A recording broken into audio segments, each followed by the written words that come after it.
bisa bersama. Serius. Ya, assalamualaikum warahmatullahi wabarakatuh. Perkenalkan, nama saya Ella Salbila dari UHAMKA Prodi PG PAUD semester 3. Izin mewawancara tentang menggali data perkembangan anak usia 4-5 tahun. Nah, di sini saya sedang bersama Bu Eni dari orang tua dari Rangga Rajasa yang berusia 6 tahun dan anak yang kedua berusia Pandu Panca yang berusia 5 tahun. Nah, mau mulai pertanyaannya, Bu? Boleh. Bu Ella ajukan pertanyaan, saya jawab ya. Boleh. Baik, saya ajukan pertanyaan yang pertama. Bagaimana perkembangan berat dan tinggi badan anak sejak lahir sampai sekarang, Ibu? Alhamdulillah untuk Rangga dan Pandu sejauh ini tidak ada permasalahan yang berarti ya untuk tumbuh kembangnya. Insya Allah kita juga rutin posyandu, jadi selalu diukur setiap bulan. Jadi mereka memang dari usia 0 sampai 5 tahun semuanya lulus posyandu. Jadi dan insya Allah perkembangannya sudah bagus ya. Alhamdulillah. Baik, pertanyaan kedua, bagaimana jadwal keseharian anak Ibu Eni? Untuk jadwal keseharian, karena saat ini juga sudah sekolah TK dan SD kelas 1 ya. Jadi mereka memang sehari-harinya ya sekolah, kemudian istirahat siang, lalu sore bermain dengan teman-teman di kompleks gitu. Jadi mereka memang selain bermain di sekolah juga ada waktu untuk bermain-main dengan teman-teman kompleksnya. Baik. Lalu pertanyaan yang ketiga, bagaimana perkembangan tertentu anak di setiap usianya, seperti kapan sudah memulai bisa berjalan, kapan gigi utamanya bertumbuh, dan kapan sudah mulai bisa berbicara, dan kapan sudah mulai bisa makan makanan kasar. Iya, karena perkembangannya relatif sesuai anak yang normal ya perkembangannya. Jadi untuk berjalan, kedua anak saya yang ini ketiga, sebenarnya anak saya ada 3 ya, Bella, tapi yang satunya memang sudah remaja, sudah 11 tahun, dan alhamdulillah ketiganya punya perkembangan tumbuh kembang yang sesuai anak normal gitu. Jadi untuk kapan bisa berjalan ya di usia 1 tahun rata-rata sudah berjalan. Gigi pertamanya tumbuh juga kalau nggak salah itu 6 bulan 7 bulan tuh sudah mulai lah ada gigi ya. Pandu tuh kalau nggak salah dia malah lebih awal.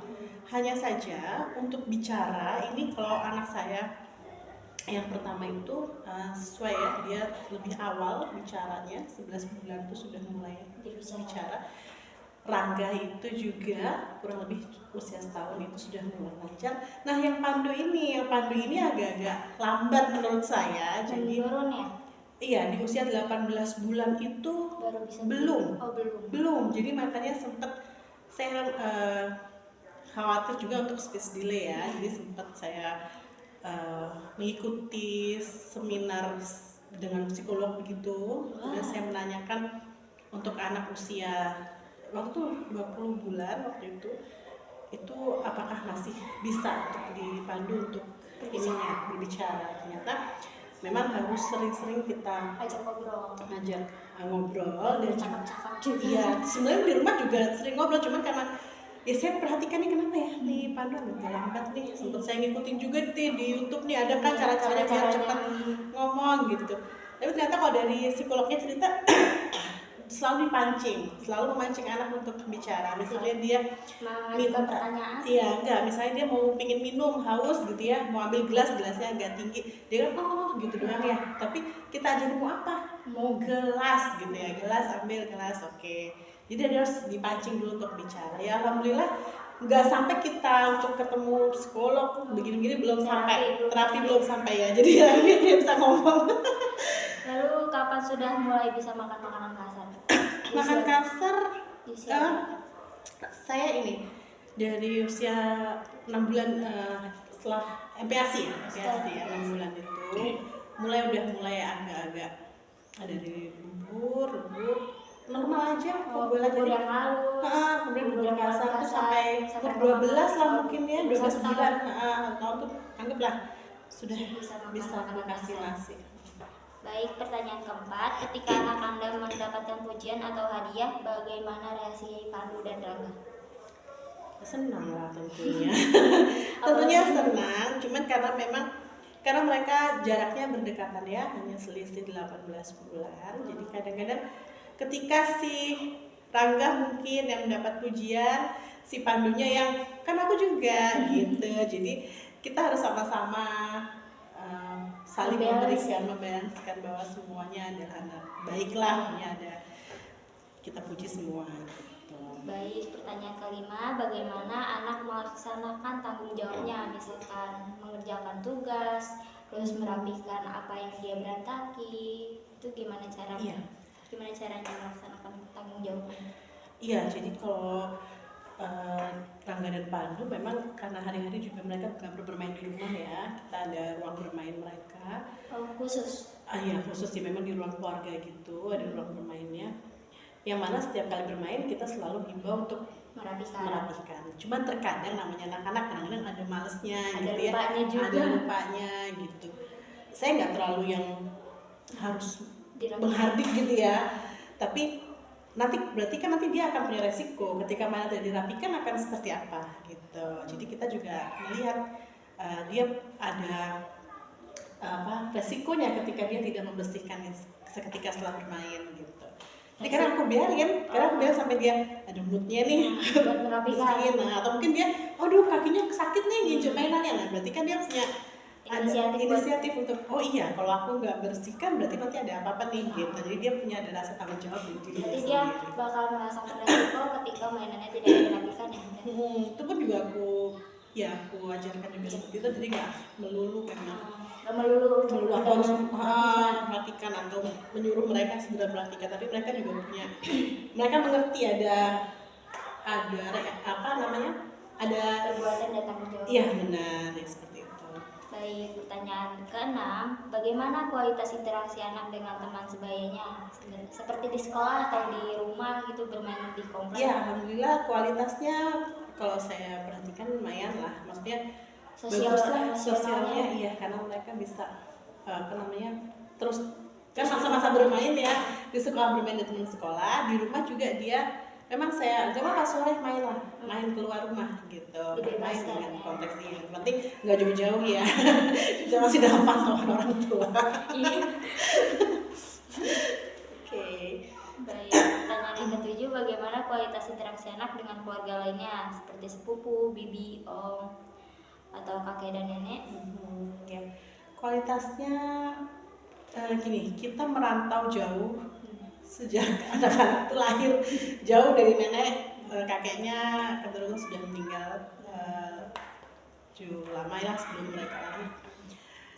Neneknya ada di luar kota, jarang kita bertemu, tapi setiap kali ada kesempatan pulang kampung itu alhamdulillah quality time lah dengan keluarga besar ya. Ya kualitasnya ya bagus saja, setiap kali pulang kampung kita ada quality time dengan mereka.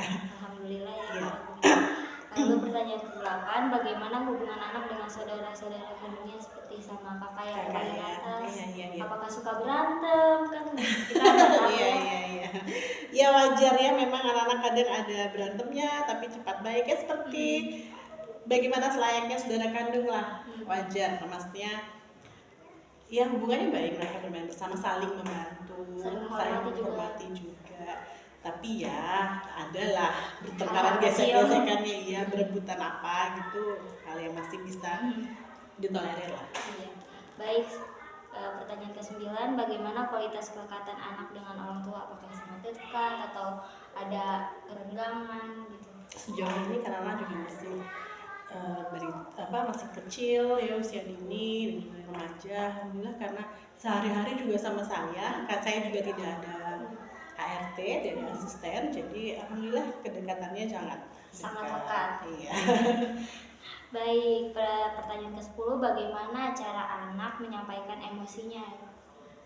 Jadi seperti menangis, emosi permintaannya tidak dituruti aja, seperti apa?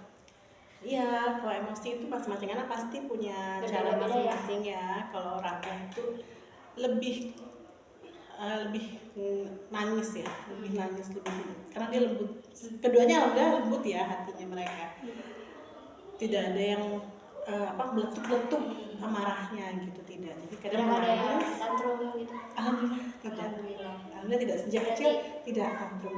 Atau mungkin entah itu dibilang tantrum atau tidak, tapi dia nggak pernah yang gulung-gulung, nggak pernah. Cuma kalau nangis mau gitu.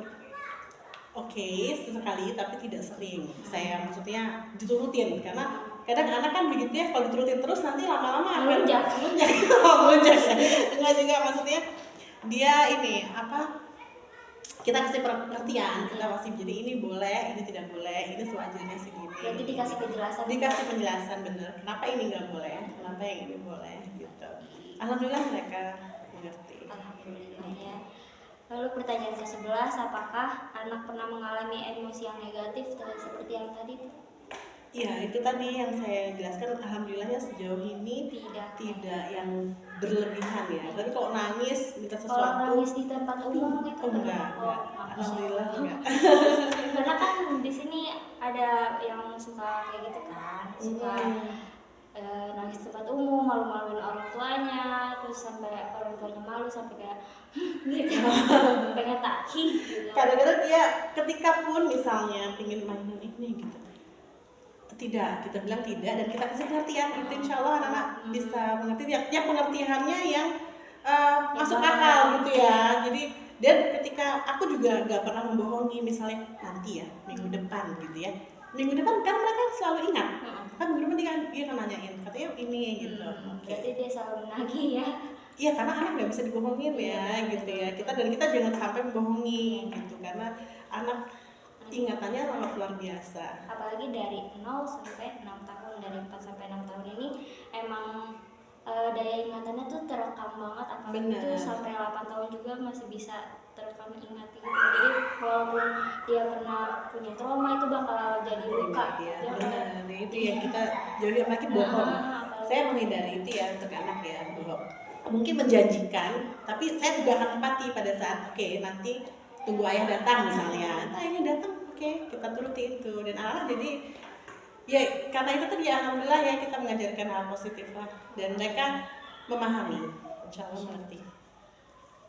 Lalu yang pertanyaan ke-12, bagaimana cara anak mengendalikan emosi negatif? Itu udah ya tadi ya?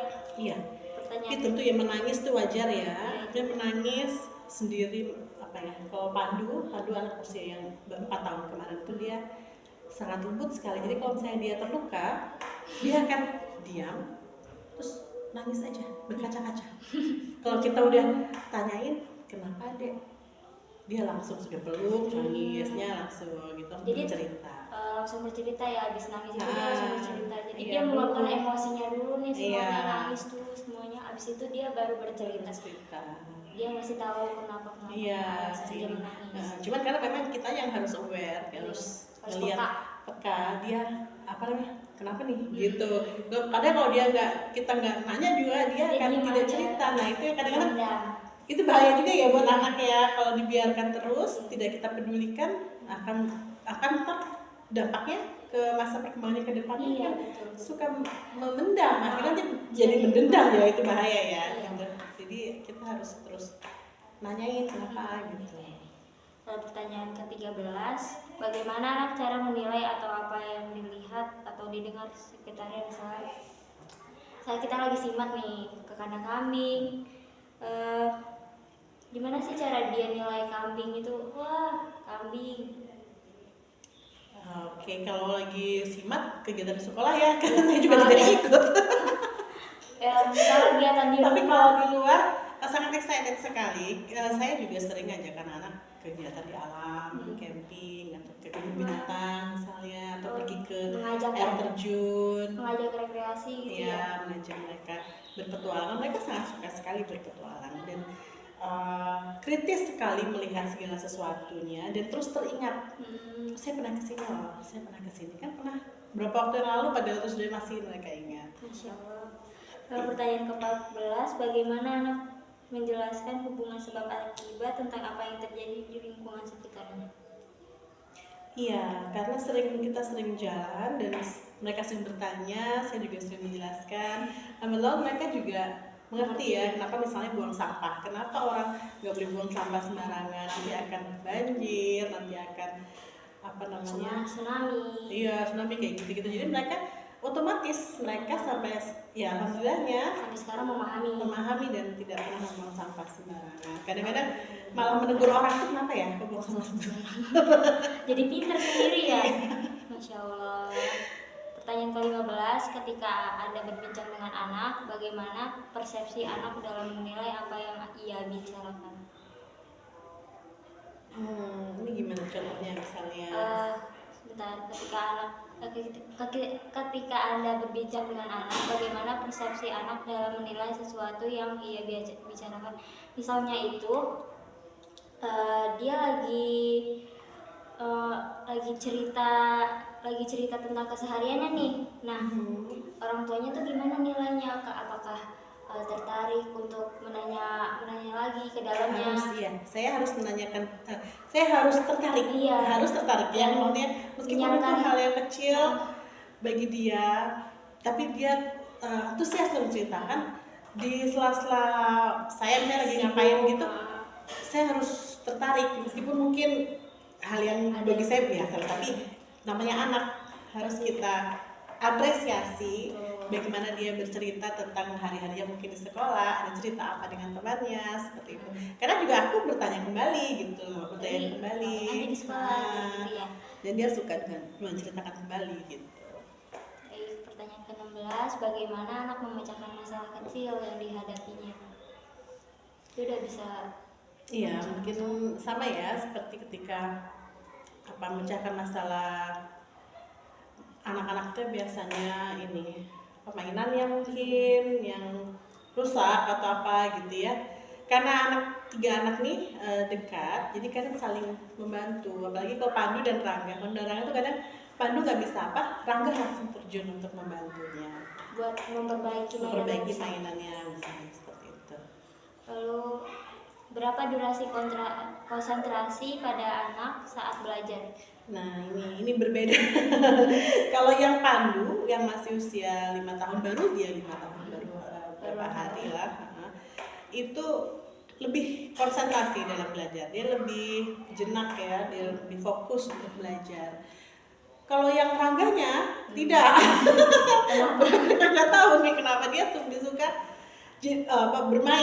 bermainnya lebih apa ya, iya dia lebih suka banyak bermain. Kalau suruh belajar membaca dia sudah mulai ya, karena udah 6 tahun, udah mau 7 tahun, udah SD juga, dia harus mulai membaca itu paling 1 kalimat 2 kalimat udah bosan gitu. Kalau gimana cara menstimulasinya biar si Rangga ini mau baca?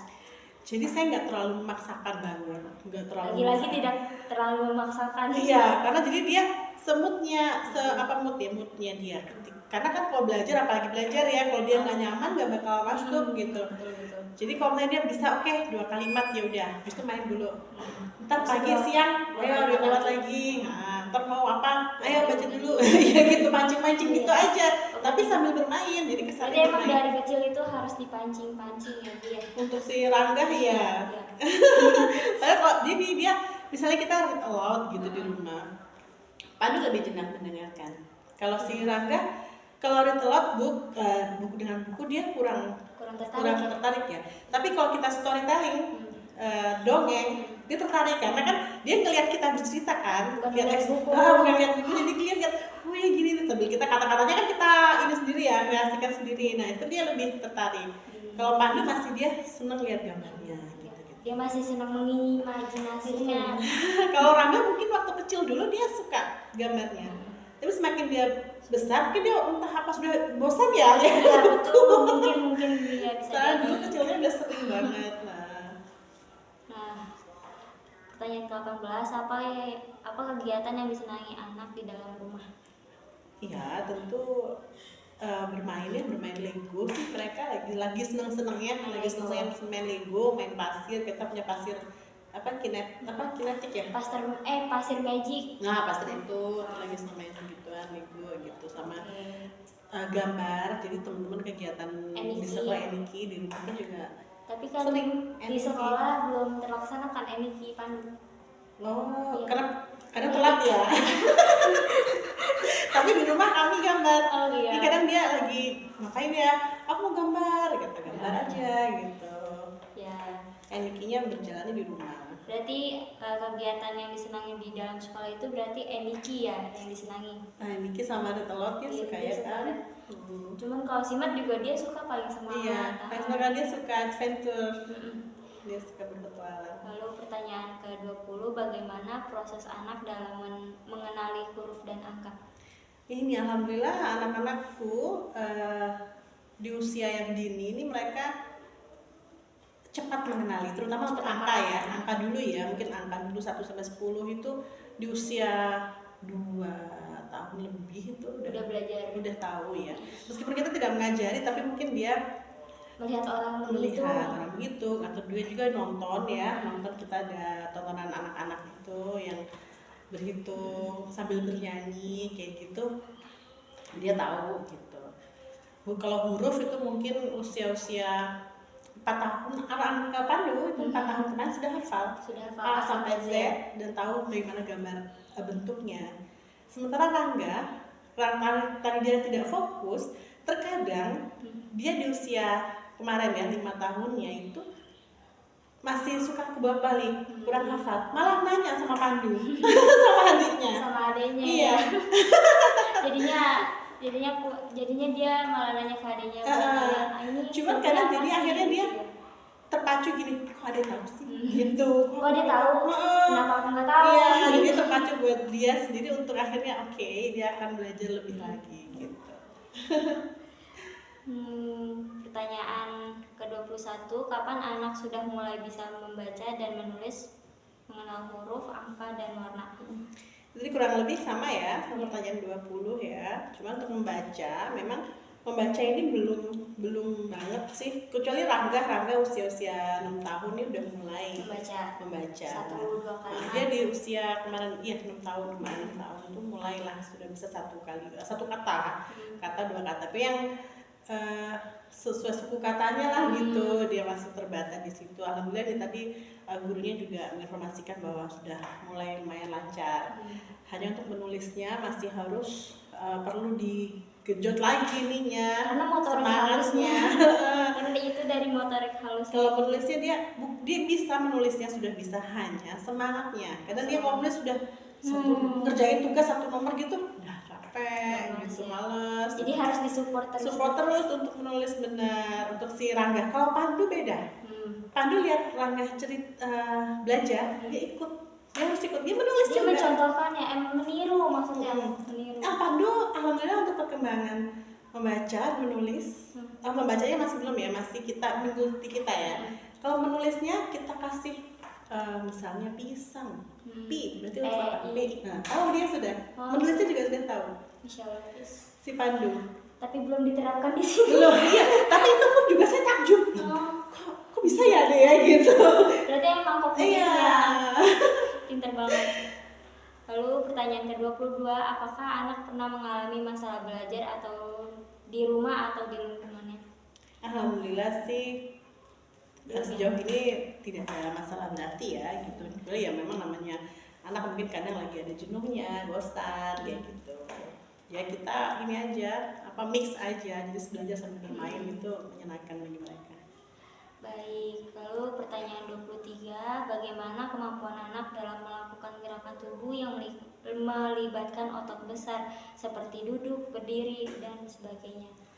Iya, alhamdulillah olahraga ya. Mereka ikut jalan sore, jalan bersepeda. Si Rangga alhamdulillah sudah lancar dia sepeda. Roda 2. Terus si Pandu yang masih roda 3 itu pun masih kurang dia ininya, mayunya, iya. Baik. Tapi kalau jalan kaki dia kuat. Iya, dia paling semangat kalau semangat. Iya betul. Baik, lanjut pertanyaan ke-24, bagaimana kemampuan anak dalam melakukan gerakan yang melibatkan bagian-bagian tubuh tertentu dan dilakukan oleh otot-otot kecil, tetapi memerlukan kondisi yang cermat untuk mengamankan sesuatu, seperti menjemput, menulis, memindahkan, Iya, dan kegiatan sebagainya. aktivitas seperti itu mereka sangat senang dan mampu, alhamdulillah mampu ya. Rangga juga mampu, Pandu juga kecil tuh dia suka, kita sering belajar pakai pinset. Nah itu dia bisa menggerakkan pinset, Jepit-jepit. jepit-jepit, terus memindahkan kacang kecil ke Tempat tempat lain. lain, memeras air, Wah. sendok. Berarti emang memindahkan sudah ini. matang ya motor Iya, ini. sudah, kita sering di rumah juga sering Distimulasi. kasih stimulasi untuk itu. Baik, pertanyaan 25, apakah anak dapat membedakan antara macam-macam bau dan rasa pengecapan? Bisa, alhamdulillah bisa. Kalau bau ya bau tidak enak, bau wangi, bau Iya, apa seperti ini, tadi bau lele, bau asam gitu. asam, udah tahu kok Iya. katanya. Pengecapan juga seperti itu, ini pedas, dia ini asin, ini manis. Nah, dia bisa Sudah bisa ya mengecap. dua-duanya ya? Bisa. Alhamdulillah. Lalu pertanyaan terakhir nih Bunda, pertanyaan 26, bagaimana aktivitas mandiri anak sehari-hari ketika tidak bersama orang tuanya? Ini luar biasa sekali anak-anak saya, 3 anak tuh, karena saya juga aktif ya di luar. Kadang-kadang mereka, aku tinggal di rumah. Bertiga-tiga. Ini jangan ditiru ya, tapi karena saya nggak punya Asisten. dan memang harus mendatangi sebuah tempat yang tidak bisa bawa anak-anak, kakak yang paling besar itu juga sudah bisa menjaga adik-adiknya, karena juga sama anak tetangga ikut ya, tapi aku titipin ke tetangga gitu. Sementara si abangnya, si Rangga sama si Pandu, mereka tiktokan, tiktokan tuh Kayak diskusi. saling mengisi. Hmm, Rangga, bayangkan anakku usia 6 tahun, kalau Pandunya lagi BAB, dicebokin. Rangga bisa. Mereka berdua sudah toilet training. Pandu bisa cebok sendiri, cuma mungkin dibantu airnya gitu. Di Di-flush airnya itu Rangga yang bantu kayak gitu. Jadi mereka, Pandu, ayo mandi cepet, berdua mandi. Berarti dia saling bekerja sama. Rangga memandikan adiknya, memakaikan baju adiknya. Luar biasa. Karena aku takjub, siapa yang pakai baju? Abang katanya. Jadi sudah pintar banget ya anak-anaknya. Iya. Baik, pertanyaannya sudah habis. Oke, terima kasih. sudah menjawab pertanyaan yang saya ajukan sama Pandu dan Rangga. Saya Ella Salbila, pamit undur diri. Wassalamualaikum warahmatullahi wabarakatuh. Terima kasih. Gimana?